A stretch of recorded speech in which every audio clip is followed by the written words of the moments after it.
Hello and welcome to American Friction, the US politics podcast that doesn't know what the fuck it's doing.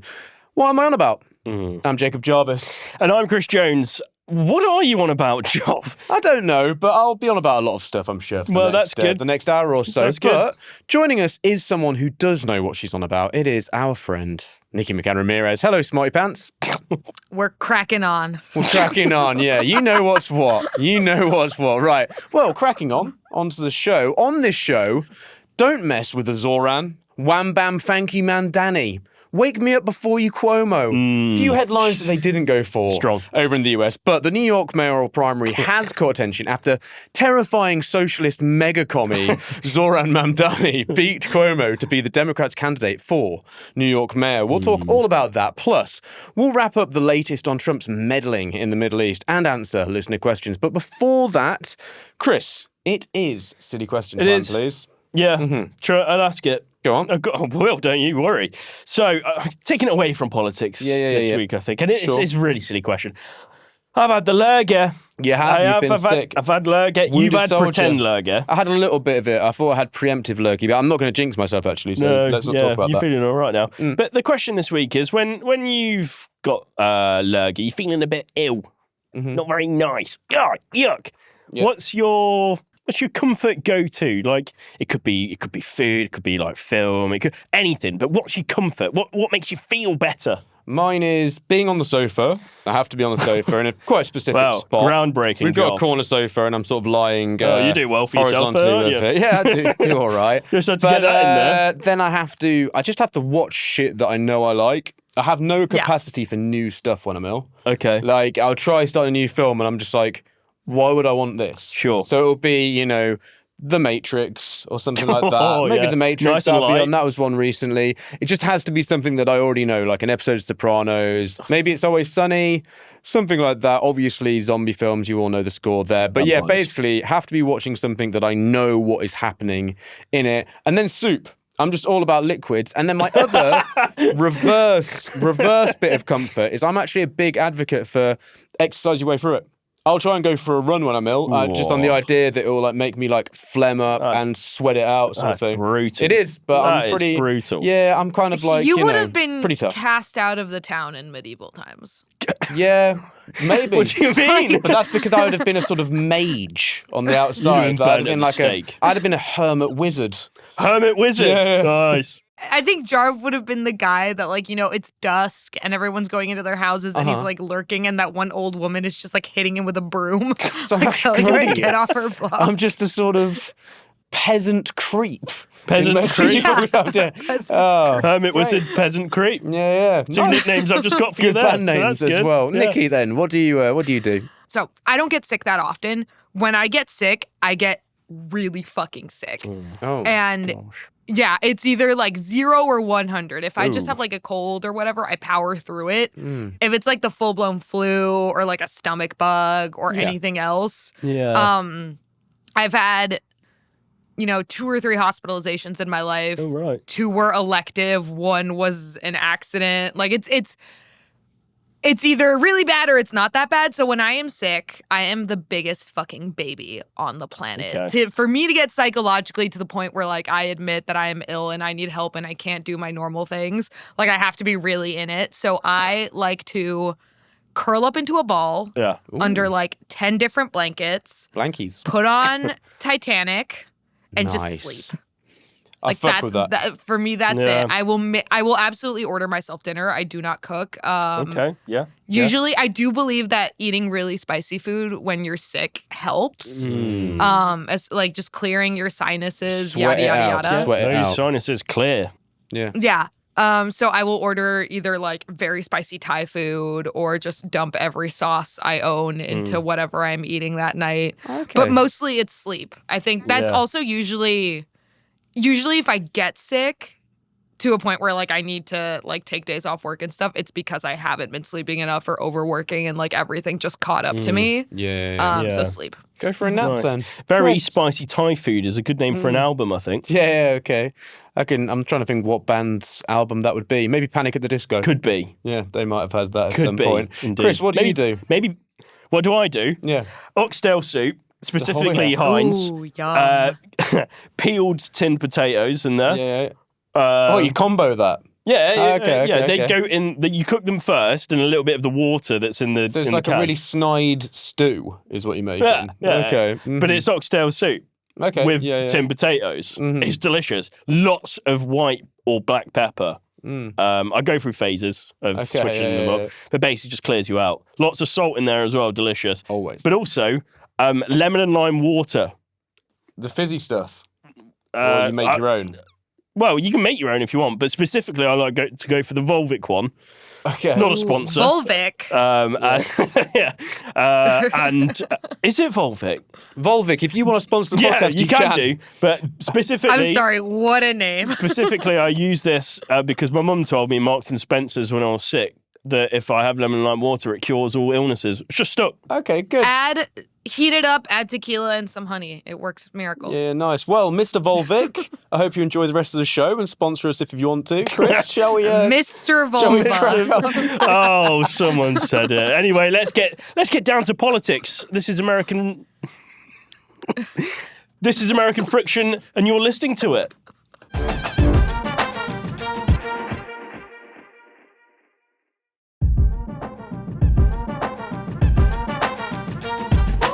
Okay, this is an appeal straight to your heart, listeners. Right deep into your souls, actually. Yeah. We need your support to keep going. We love making the show, but it costs money to make the show, which is unfortunate. An unfortunate downside of this capitalist society we live in. You can't even get free podcasts anymore, but you can. This is free, but we need you to support us on Patreon. Some of you to support us on Patreon to be able to keep going. So from £3 a month, you'll get the show ad-free. Other tiers will get you bonus content. There's merchandise, and there's a chat community as well from our £5 and above tiers. So, what are you waiting for? Who are you waiting for? Who knows? I don't know what you're waiting for. Maybe you're doing something else. But if it's safe for you to do so, search American Friction Patreon podcast or follow the link in the show notes or go to patreon.com/American Friction to sign up. Please do that. Why wouldn't it be safe? Then what if they're driving? Yeah, fair point. Sorry, I'm the idiot. I'm the idiot. Exactly. Continue. Sorry, Jarv. On to the show. Nikki, why did Zohran Mamdani win, and why couldn't the institutional Democratic Party see that he was going to win? Okay. I want to start by saying to anyone who's wondering, like, why the fuck are y'all talking about a mayoral race in a city? New York City has a larger population than like 30 other states. Mm-hmm. So it's like a big deal. It's a biggie. It's a biggie. And the mayor of New York City is an incredibly prominent political position. Just like look at like fucking Rudy Giuliani. Like they go on to have very national careers.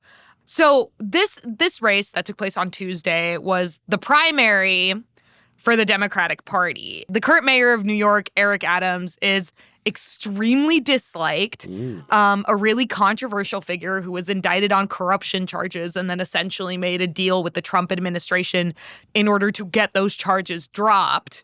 Good. Anyway, so this primary race, this mayoral race, is going to get really heated. And we should start by caveating and saying that, of course, like New York City is a very Democratic city. This is not necessarily an electorate that's going to be representative of the entire country. What it is better for is if the Democratic Party was looking to analyze the ways in which the different factions from the center left to the progressive left to the far left interact with each other and clash in an election cycle, New York City is a great place to do it because you have all different kinds of Democrats here. And Mamdani won in what is being called an upset, but I think if you were paying attention, you really could have seen this coming because he met voters where they were. He didn't turn away from his principles to appease bad faith critics. And he worked with other candidates who weren't necessarily as progressive as him to build a coalition to defeat the Italian menace, Andrew Cuomo. Yes. Look, and we have to talk a little bit about like. So let's put that out there. We do love Italians. But no, we love Italians, but this man is Italian and a menace, exactly. and not in the fun way. Andrew Cuomo is the former governor of New York. He resigned a couple years ago in disgrace after like 18 women accused him of sexual harassment. A lot of them were employees in his office. He was already really controversial before that. He was heavily criticized for his handling of Medicaid when he was governor.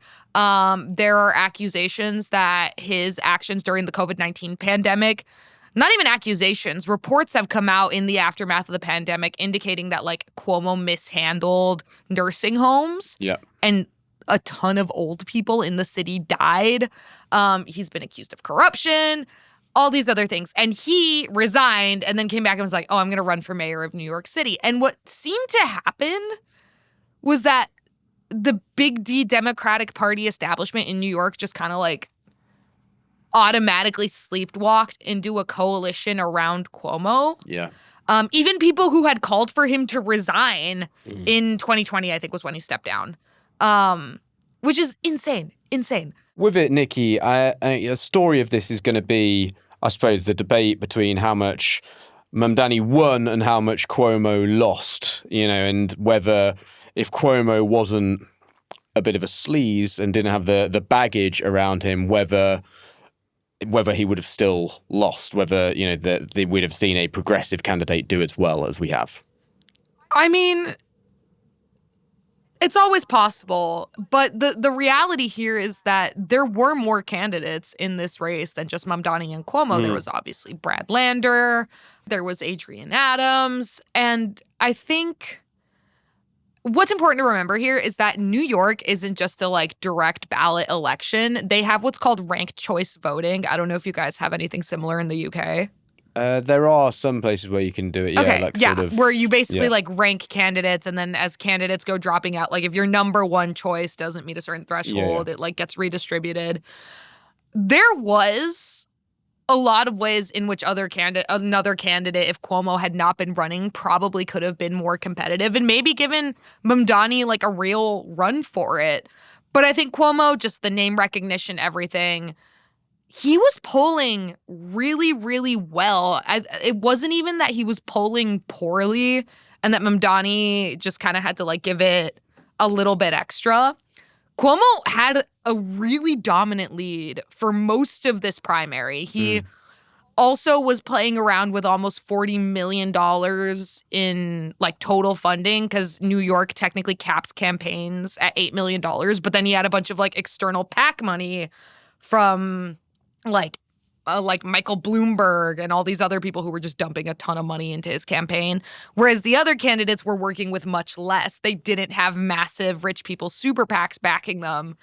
But I do think at the end of the day, Mamdani did work with other candidates to say, okay, even if I'm not your first choice, rank me, do not rank Cuomo. And what we really saw is that Lander was probably the only one that got any sort of runway. Yeah. And, coulda, shoulda, woulda. It's like, I'm trying to think of like who that imaginary candidate would be. And I think it probably exists in one of the other people that were in this race. And I think that Democrats were slow on the uptake to realize that running someone like Cuomo, who had so much baggage and was so disliked even within the city, they were slow on the uptake, partly because they're willfully ignorant, but also because much of the Democratic Party is still convinced that a like democratic socialist like Mamdani, someone running on a like populist progressive economic platform, they believe that those type of candidates can't win because they will never be able to overcome the accusations from Republicans that they're like crazy Marxists who are living in like a socialist fever dream and are just, selling people a fantasy. The dumbest thing about that as well is like they made out that Biden and Harris were crazy Marxists. So pretending to not be a crazy Marxist doesn't help. So just lean into it. At all. It doesn't matter. They're going to call you it anyway. But also, it's exactly what we were talking about in last week's episode in the 10-year Trump retrospective. Economic populism is the central tenet of Trumpism. It is a right-wing fascistic version of economic populism. But when you look at the electorate, and this is what Mamdani did really well, he went out in the aftermath of the 2024 election. He literally just started wandering around New York and meeting people and asking them like why, like people who voted for Trump in New York City, why they voted for Trump. And the answer he got consistently was, it's the economy, stupid. Prices are way too high. The city is like unlivable unless you're a rich asshole. So he campaigned on the economy. And it went great for him. And it doesn't fucking matter. Like, I think one of the things that we need to learn from the Trump era is that as a politician, you can just say shit. You can just say shit that plays well with your base. And you don't have to sit there and like dive into the white paper and how are you going to pay for it? And do you have the political power? Which is what Democrats tend to do. Yeah.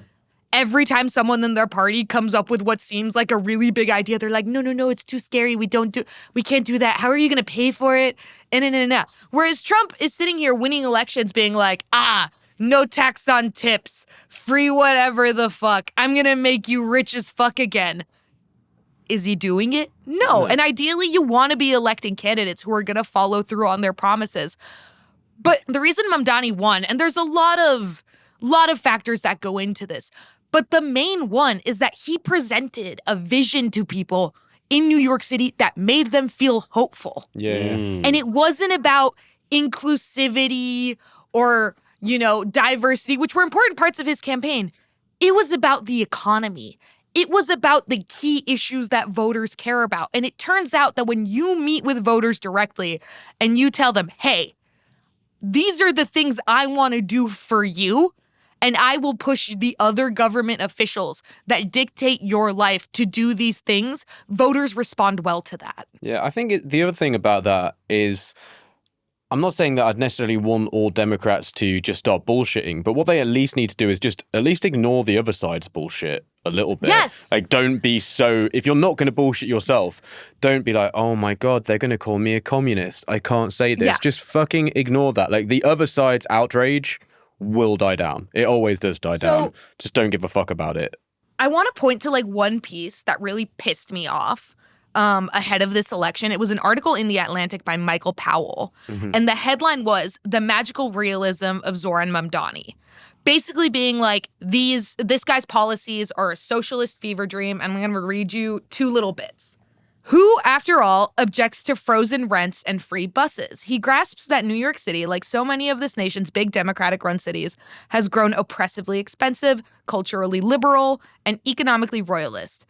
So, essentially, Powell spends 50% of this article calling Mamdani a lunatic who is out of touch with reality because his policies are not feasible, because you can't freeze the rent in New York, which you absolutely can. It's been done multiple times. There are, I think, over almost 1 million like rent frozen and rent stabilized apartment in this country. He's basically proposing to expand that. City-owned grocery stores to help give low-income people access to quality groceries in food deserts. Universal childcare is another Mamdani proposal that Powell shits on in this article. Powell then goes on to just heap praise on Cuomo's record as governor. So I'm going to read a little bit of that for you. Mamdani has gained traction in no small part because the frontrunner of this primary race is Cuomo, a double espresso politician whose rivals on the left attacked him as corrupt and in the thrall of conservative real estate and financial lobbies. That caricature ignores that Cuomo was a successful and liberal governor. He rebuilt bridges and roads and subway tunnel and gave a makeover to LaGuardia Airport, previously a dump. He turned the dream of gay marriage into law, championed abortion rights, and banned fracking. Under pressure from then-Mayor Bill de Blasio, he brought expanded pre-kindergarten to many corners of the state. He made state university tuition free for full-time students from families with incomes less than $125,000, passed legislation that protected tenants against large rent increases, and raised the minimum wage. So tell me why that's a good record, but then policies that are analogous to that, like making rents more affordable, free city buses. The ferry in New York City is already free. Why are those communism? Because, you get what I'm saying? You're only allowed to do good things for very small and specific groups, Nikki. That's what it is. You can only pick out Jarv. very specific people, and they can have nice stuff, and that's it. On the other side, in their outrage, I mean, one thing to me that is making me think maybe I like this guy is that the MAGA world is absolutely losing its shit. Isn't it? Yeah. Yeah. Brown Muslim guy, child of immigrants who wants to make a major U.S. city more affordable for people through like democratic socialist policies. They are absolutely losing their fucking minds. And this is actually quite serious, I have not seen Islamophobia of this like degree and nature and just like explicitness, especially directed at New York City, since, I don't know if you guys remember the whole debacle about the Ground Zero Mosque. No. Mm-hmm. Okay. No. This was like in 2010. Here in New York City, there were proposals to build an Islamic cultural center like 2 or 3 blocks away from Ground Zero, like where the Twin Towers used to stand, the World Trade Center. And the proposal was to build this Islamic cultural center that was focused on like intra-religious dialogue, on, you know, bringing members of like different religions in New York City together in this one shared space. Mostly Republicans, but also a lot of like centrist Democrats seized on this project, branded it the Ground Zero Mosque, and campaigned extremely heavily. It became even an issue within like the election around that time, I think, in like the 2010 midterms, about how like you couldn't let Islam infect New York City because it was disrespectful to the families of the victims of 9/11. And it was just some of the most like vitriolic Islamophobic shit you'd seen in the history of the United States, which, to be clear, post 9/11, there was a ton of Islamophobia. There tends to be a little bit of rewriting that, like, oh, after 9/11, everyone came together and the United States was really unified. I mean, yes, the United States was really unified, but they were also partially, it was like white people were also really unified against Muslim people in this country. Yeah. And there were hate crimes and attacks at like the local level. So New York has this really like dark history with weaponizing Islamophobia against its residents. And there are a lot of Muslims in New York. It's one of like the densest Muslim populations in the country. And now that Mamdani has won, you not only have Republicans acting like the Empire State Building is going to start flying like the Soviet flag tomorrow, you also have them act like literally the amount of Republican figures that have used the word jihad in the last 24 hours to describe Mamdani's election is psychotic. Yeah. Laura Loomer yesterday tweeted at President Trump and called on him to have Mamdani barred from the election and charged with terrorism. Oh, she was, because she has this like conspiracy theory that his campaign is funded by the Muslim Brotherhood. It's not. No, Laura Loomer and a conspiracy theory. Ooh. What? Who'd have thought it? It goes to the level of ignorance of these people where they're just like pulling at straws, being like, oh, he's Muslim, he practices Islam, he must be a terrorist. That's the superficial level. But there's also, you know, Republicans are already chomping at the bit to make this a national story, to be like, oh, New York City has officially been overrun by like socialist communists who are gonna like drive the city into the ground. And the reality is like, yeah, there are definitely socialists in New York City. They are by no means the majority of the electorate. Yeah. What you have is a candidate who, once again, is meeting people where they are, is actually listening to what potential constituents are telling him, hey, this is what I need. This is what I want to see my city become.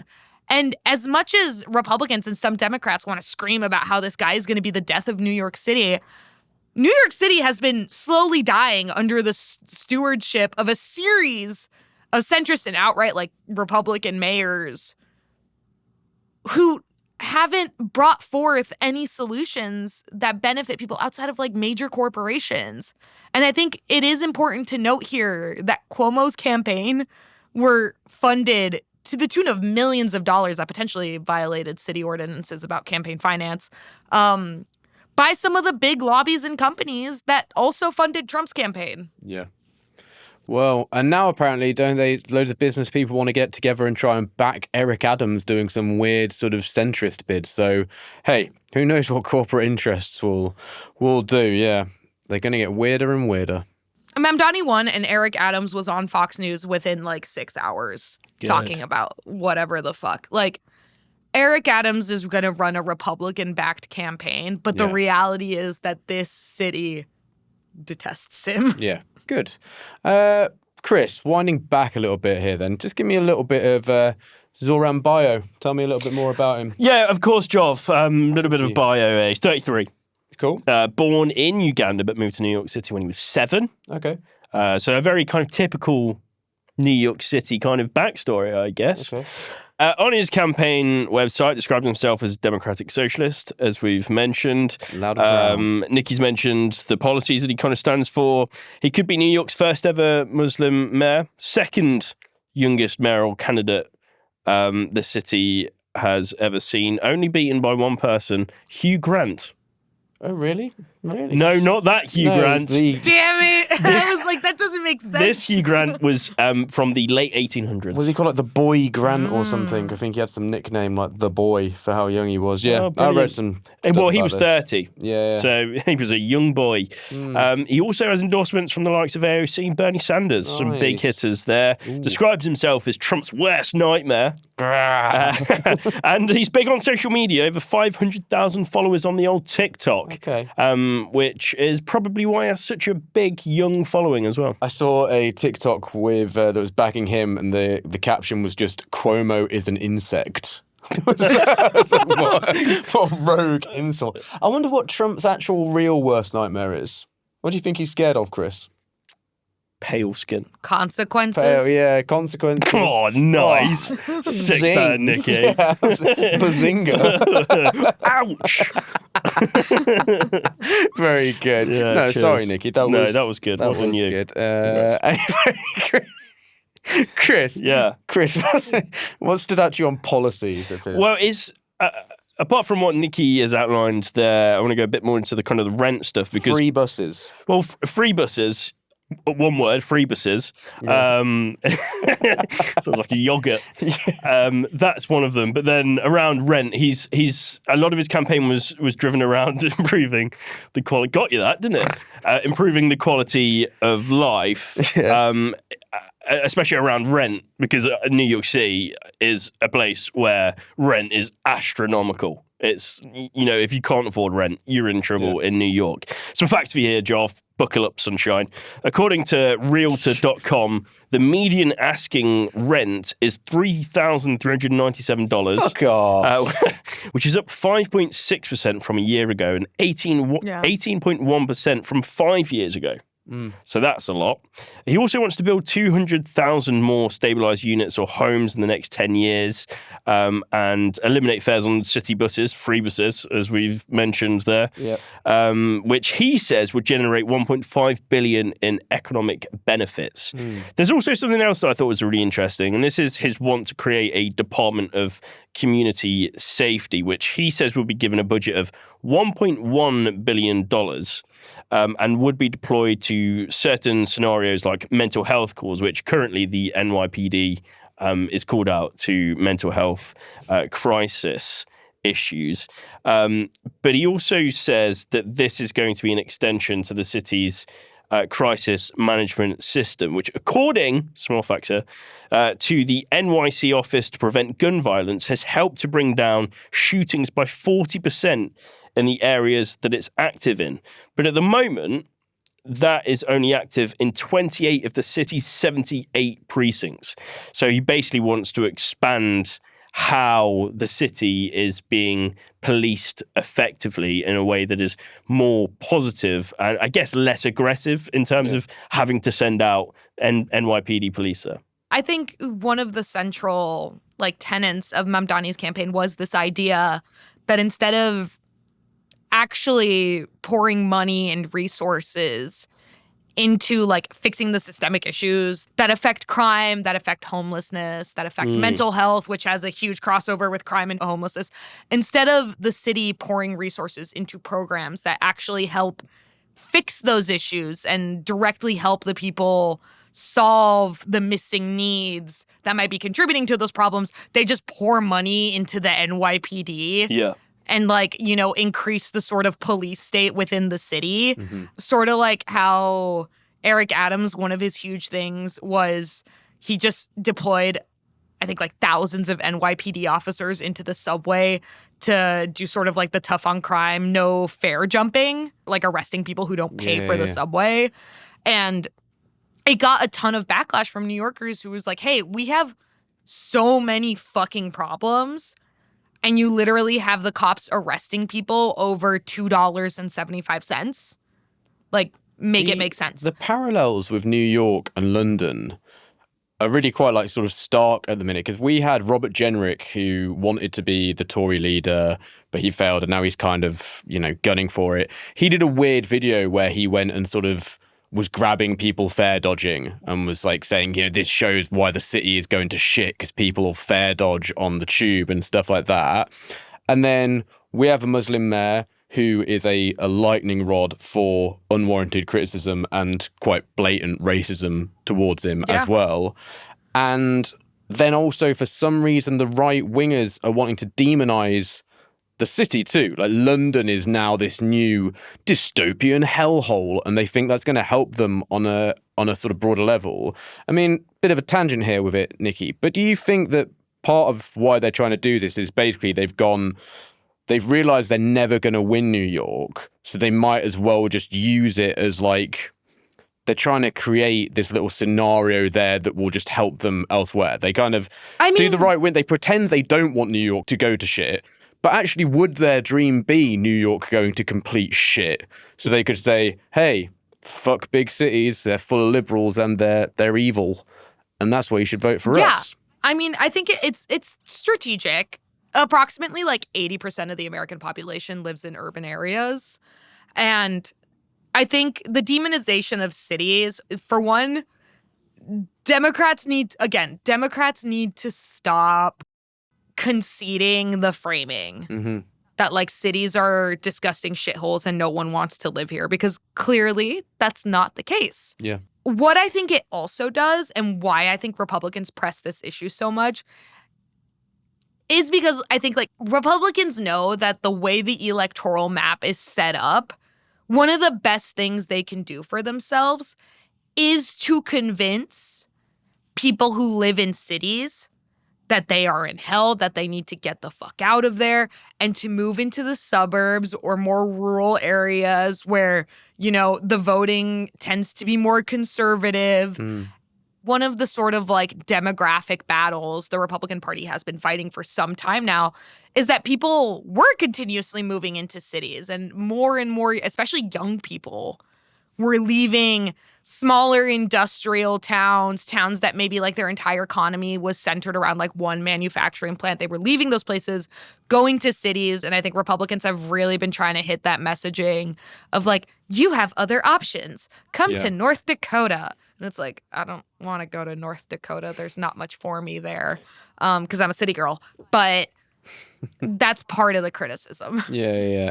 On some of the criticism around Zohran, just to touch on that briefly, I mean, there's been a big, you know, this sort of panic, it feels, around accusations of anti-Semitism around him. There was this interview about him not condemning the phrase globalize the intifada, stuff like this. And then I saw an interview of him with Brad Lander next to him, who is Jewish. Yeah. And they both spoke very eloquently about this desire to make New York a safer place for Jewish people and for Muslim people and for anyone of any faith or no faith. And it seemed like he put himself across quite well there. Are a lot of the points they're dragging him on kind of semantics and gotcha questions? And does it seem like, you know, he has his basis? Chris mentioned, for example, him wanting to fund community safety more, which would help with anti-Semitism for sure there. But regardless, do you think, is it going to stick? Are those sort of accusations going to stick anyway? Or has he managed to sort of talk himself through this? I mean, New York is one of the most Jewish cities in the world, and clearly it didn't stop him from winning. I think he has been incredibly clear over and over and over again that while he is critical of Israel, anti-Semitism is a real problem. He has plans to fund anti-hate, anti-discrimination programs to help protect Jewish people in this city. And I think a lot of the panic around stuff like him refusing to condemn the phrase globalize the intifada is also based on a real problem in American society and especially American politics, which is that like things originating from the Middle East or Arabic Muslim culture are scary. Like, what does the word intifada mean? It means to shake off, like to shake something off. And the word originated in the concept of Palestinian resistance as like the first intifada was the first attempt to shake off the oppression Palestinian people were experiencing in Israel. And yes, there has been violence connotated with that movement. There have also been movements within the quote unquote intifada that are incredibly peaceful, that have been met with disproportional violence by Israel in the long history of this conflict. And I think Mamdani tried to make that point several times where it was like, this word has very different meanings to different people. And it also is a word that many Palestinians are trying to reclaim as part of like, intifada isn't this inherently violent thing. It is a word that symbolizes the shaking off of years of persecution and oppression. Yeah. And to point that out doesn't make you anti-Semitic. And just to link it back to what we were saying about the Republican reaction to Mamdani's win, it has been so much one of the reasons it reminds me so much of the Islamophobia of like the early aughts is because it is Republicans throwing around words and concepts that have to do with Muslim faith, with Middle Eastern countries, with the Arabic language that people don't understand and Americans have just been conditioned to view as scary. Like Marjorie Taylor Greene posting a photo of the Statue of Liberty wearing a burqa. Like, Mamdani is not a fundamentalist Muslim, and those things should not be inherently scary. No, but it's like this idea that like, oh, a Muslim won the Democratic like primary in New York City. It's the Taliban. What the fuck is wrong with these people? Anyway. Yeah, they seem to make these massive leaps. Well, it's like, going back to the Ground Zero mosque, for example. It's this suggestion that, well, it's a mosque, so that must mean it's a extremist mosque. So no, that's not how these things work. Most of them are not. Chris, we've got a bit of real dirt on him. Yeah, it's a shame, isn't it? He's a fucking Arsenal fan, man. He's an Arsenal fan. I was like talking myself into liking this guy. So he's 33. So he was 10 when the Invincibles happened. So Nikki, context for you: the Invincibles there was this season where Arsenal didn't lose a game for a whole season, and they've been fucking dining out on it for years, all the time. Yeah. It's like Man United were the glory team, then Arsenal were also a glory team, and around my sort of age, Arsenal fans have a problem. Chris, how do you feel about it? About Arsenal fans? Well, about Mamdani being an Arsenal fan. Does it make you like him less? It's not Forest and it's not Derby, so it could be worse.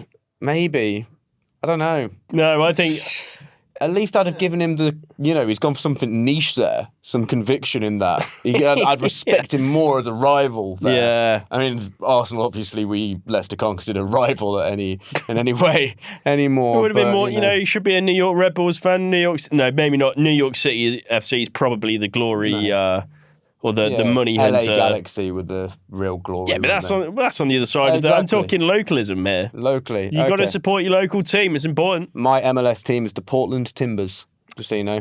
Picked that out. Because you like the name? No, I picked it out randomly at uni. We decided to support MLS teams, and I was like, The Timbers. I liked playing with them on FIFA. Yeah. Well, I'm a DC United fan. Oh, okay. Fair. Nikki, what football team or soccer team do you support quickly?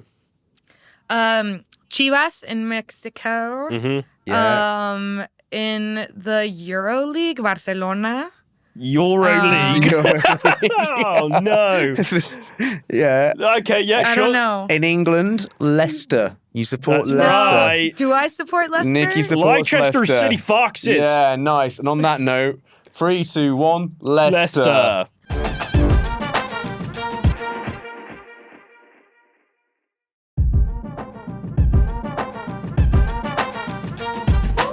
Now let's round up some other stories. Normally I say that you might have missed, but you won't have missed this because it's World War III news. We've got to speak about this going on. Nikki, At times. Trump got all sweary, didn't he, about what was going on with between Iran and Israel, and he doesn't actually swear that often. How did this go down? How has it been taken, his kind of, having to post weird Truth Social saying, don't you dare. Don't you dare I'm bloody going to count that. to 3. Don't make me turn this car around. But yeah, I think we may have touched on it in a previous episode, this idea that Trump was stuck in a really weird place where he couldn't outright be like, yeah, Israel just did whatever the fuck it wanted without consulting us. And being seen, if he didn't react like he was abandoning Israel, it was like, oh, either Israel has the United States on a leash and just does what it wants and we follow, or, we're being petty and not helping Israel against like the scary Iranian nuclear program. So I think Trump was like really frustrated because we didn't do a special episode on the Iranian quote unquote strikes that took place on Monday against U.S. military bases. We're going to try and do something about Iran, aren't we? I think so. No, yeah, we definitely works. are going to do something about Iran. But what happened on Monday, it was like, oh, Iran is targeting these like U.S. military bases in Qatar. Iran basically called up like Qatar and the United States and was like, heads up, we're going to lob some missiles at 1 p.m., evacuate your bases and prepare your defense systems. And that's exactly what happened. It was like a move to save face so that Iran's leadership could look like they responded, but not start an all-out war. Just be like, we're going to lob some missiles at you. You're going to shoot them out of the air. This is pretty much exactly what happened after the United States and Trump killed Baghdadi. Nice. I can't do a Trump accent. Baghdadi. Big Daddy. Yeah, like that, then. Baghdadi. That was your Trump impression. Why do you go Arnold Schwarzenegger every time you try and do Donald Trump? It's really odd that you live in America, you have an American accent, but when you try and do an impression of an American, it's Austrian. Doesn't make any sense. Me? Yes, you! Take Baghdadi to the chopper. I thought you were yelling at Jarv for that. No! Okay, sorry. I'm sorry. Baghdadi to the chopper. Oh, God. Let me live. I'm not good at this. I don't do impressions. No, we know. I shouldn't try. It's my fault for trying. But anyway, it's the same thing. They're basically trying to save face. And so Trump was like, ha ha ha, he he he, peace all over the globe. Congratulations, world. And then it seems like Iran denied that they did this, but it seemed like Iran launched another kind of like barrage of missiles at Israel.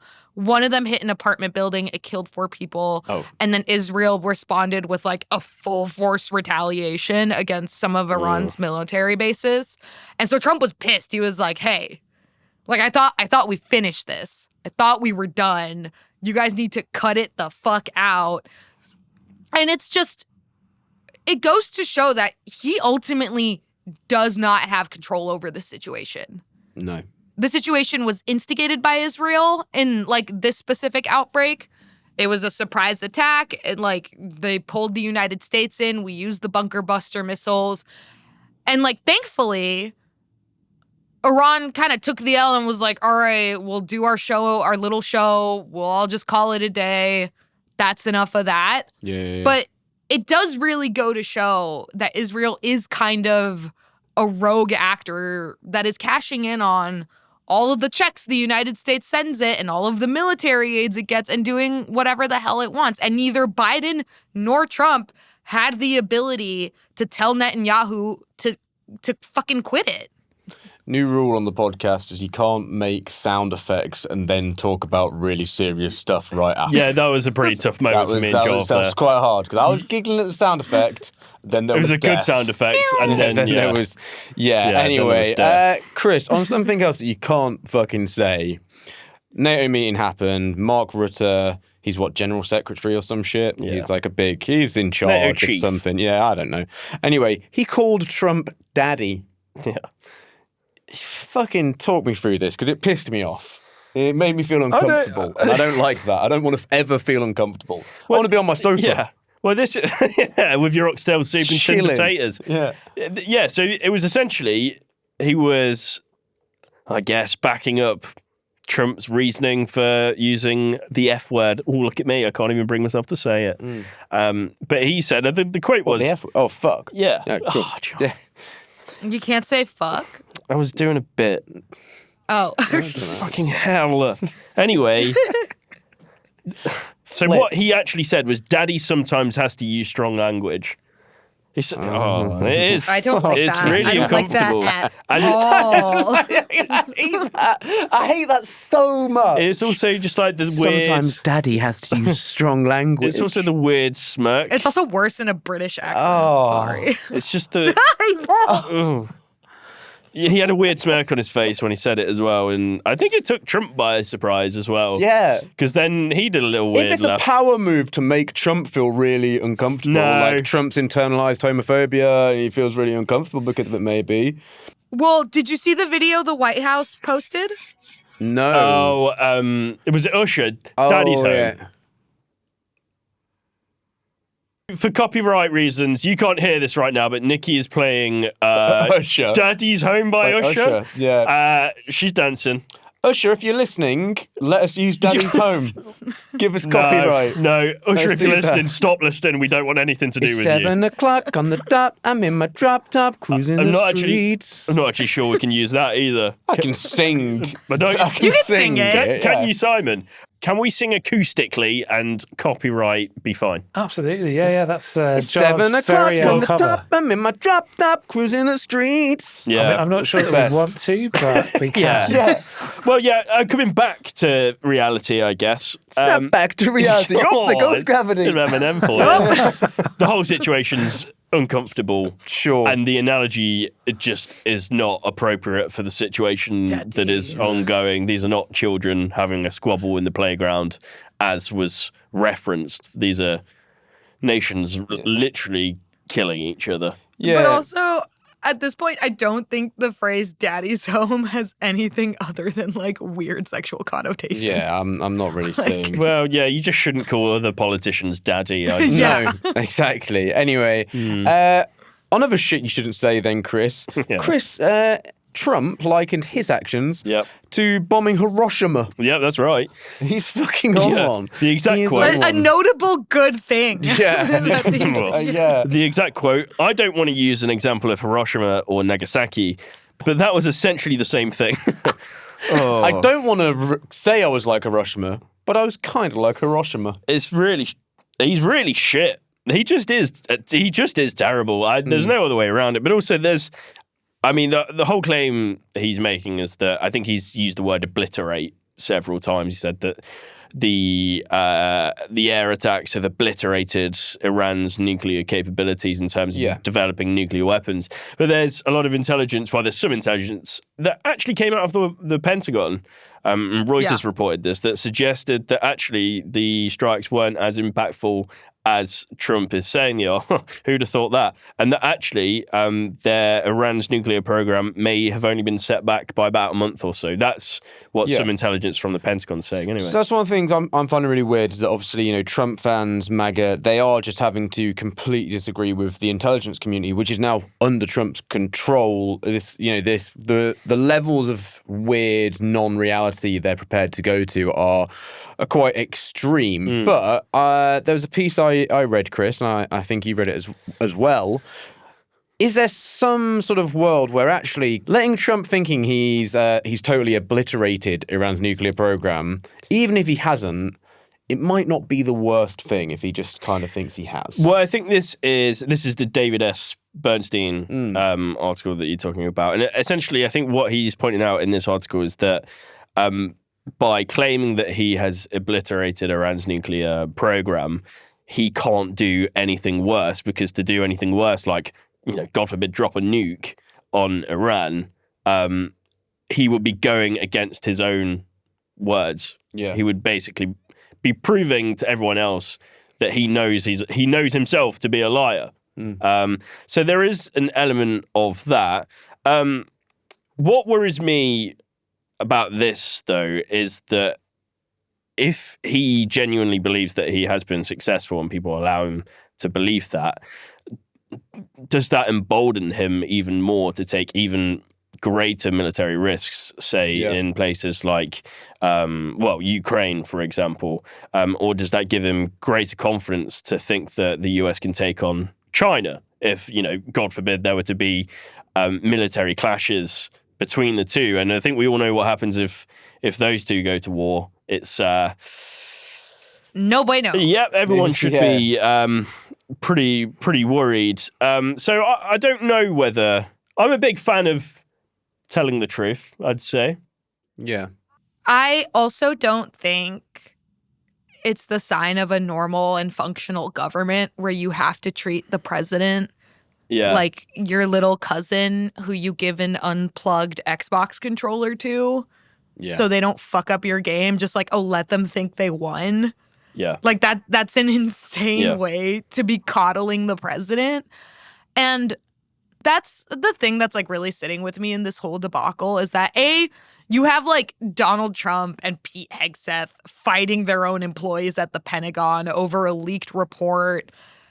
And instead of being like, hey, you know what? Like, they could just say like, these are early intelligence assessments. We haven't been able to bring people into Fordow. We know because of XYZ that the Iranian government does not currently have access to these bases, that they will be inoperable for the foreseeable future, which is like a general term you could use to do this shit, and we'll like get back to you when you have more information. But no, instead, they double and quadruple down on this idea that like, no, they were absolutely obliterated. It is entirely rubble. Nothing is left standing.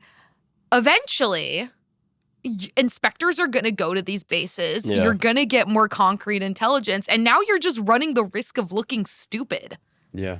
Because at the NATO summit, Trump and Hegseth were asked about this, like, I don't know how many fucking times. It was at least a dozen.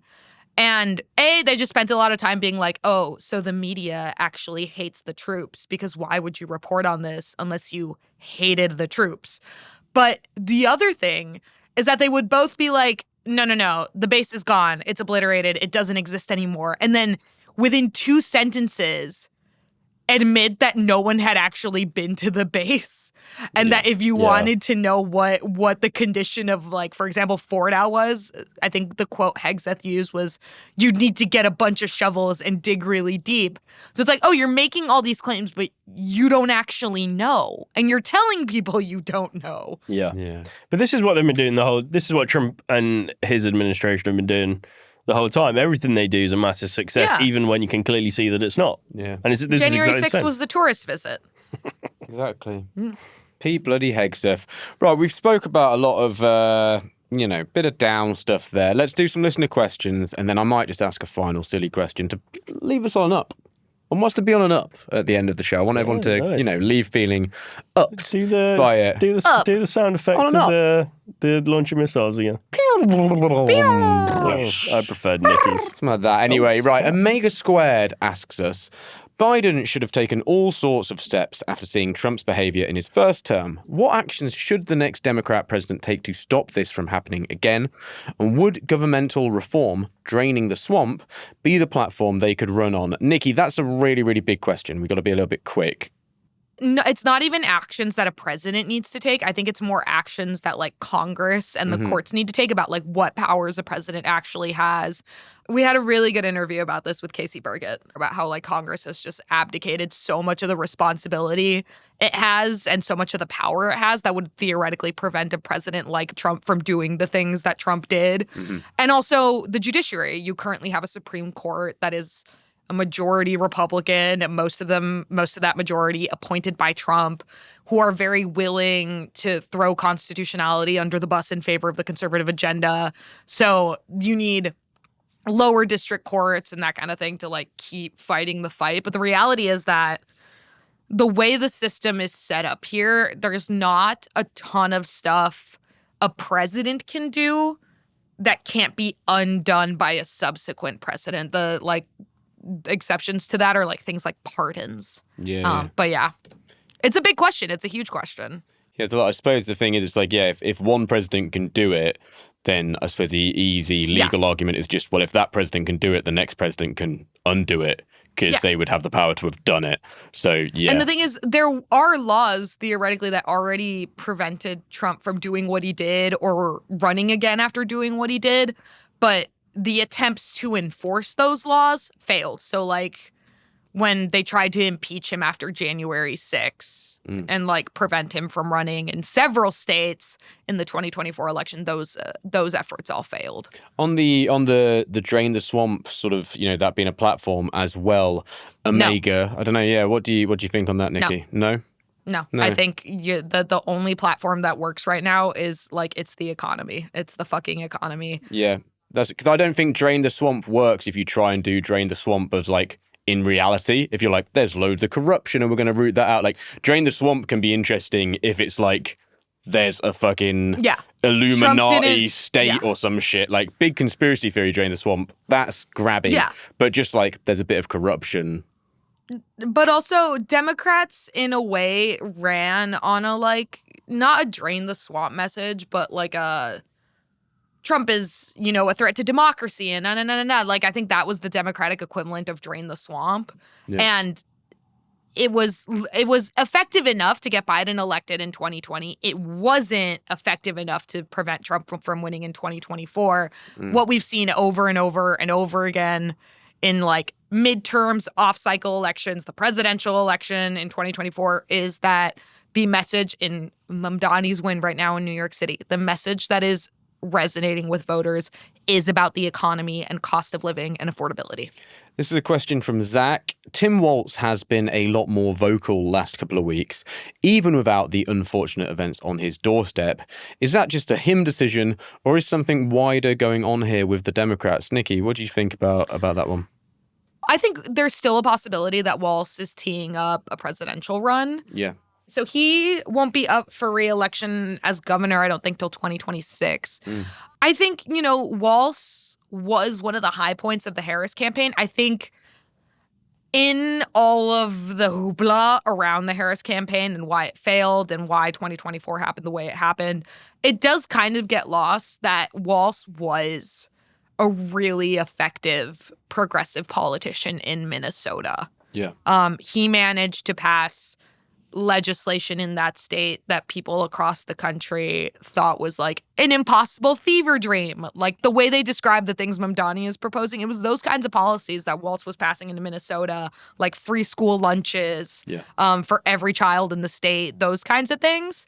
And he was very good at it. And he is a very good messenger. I think he, as I've said before, and as I said in our election coverage, I do think he does a really good job walking that line of like talking about progressive policies in a way that still appeals to sort of intermediate, I'm a centrist voters who hear the word progressive and think, oh my God, Maoism.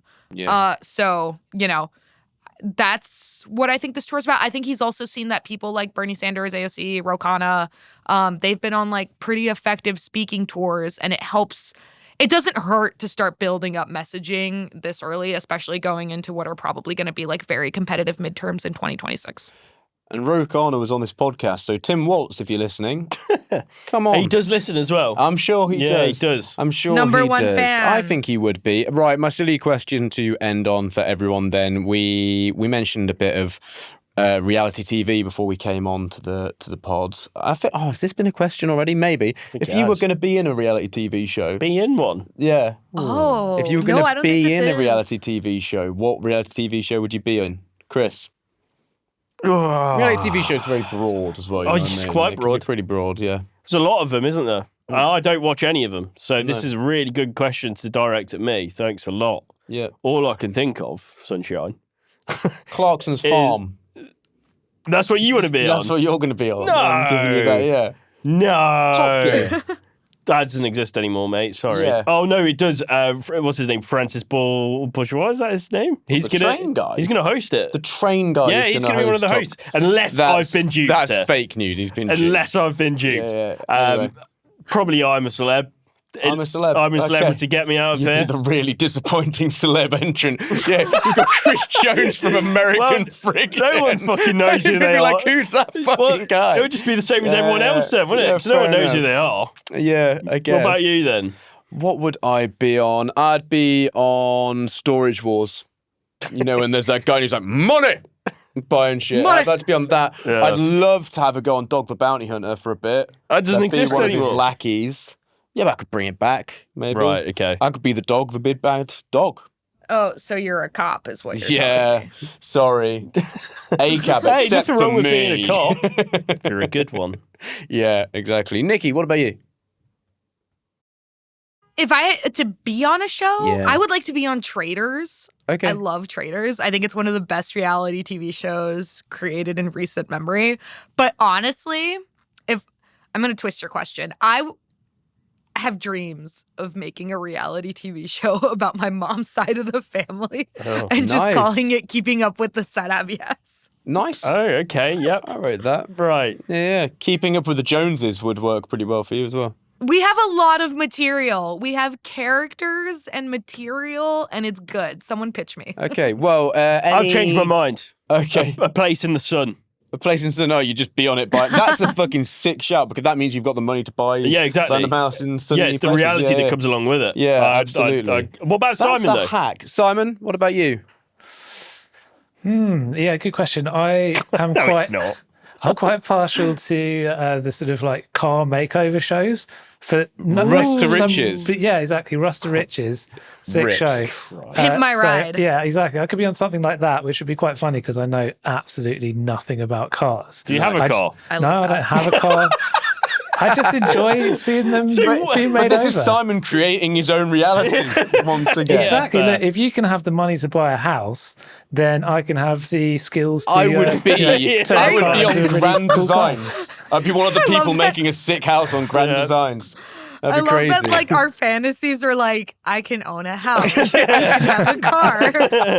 Yeah. See, the message is economic populism. Exactly. That's the way to go. Good. Yeah. Well, on that note, that brings us to the end.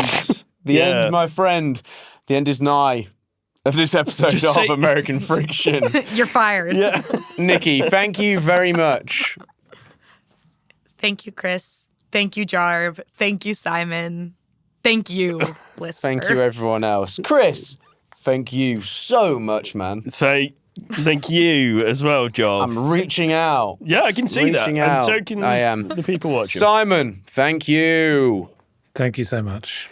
And listeners, thank you. Come in. Bring it in for a hug. Come on. Come on, look at the screen. Come on, bring it in. You don't have Yeah. to hug them, Okay. listener. Personal space, boundaries, listeners. Bloody hell. Yeah. Anyway, thanks for that, but it went on a little bit too That's a long. bit Right. awkward. Because of that, because you got a little bit weird, you need to back us on Patreon. So if you could go to patreon.com/American Friction to make up for making us feel weird there, we'd really appreciate it. You'll get bonus content and you'll get access to the episodes without ads and you can talk to us and that would be very good. Just don't be too weird with it. So yeah, search Patreon American Friction Podcast or go to patreon.com/American Friction. There is a link in the show notes. If you can't back us financially, we totally get that. But what we'd really appreciate is a review and subscribing wherever you're listening to the show. So yeah, 5 stars. Give us 5 stars. If you don't, that's weird. Anyway, I I'm will Jacob cry. Jarvis. Not weird. That's Chris. Yep. Bit weird. Nikki. On the fence. Who knows if she's weird or not? Is this American Friction? It is weird. See ya. Take care of yourself. Bye. See ya. Bye. Bring it in. Go away.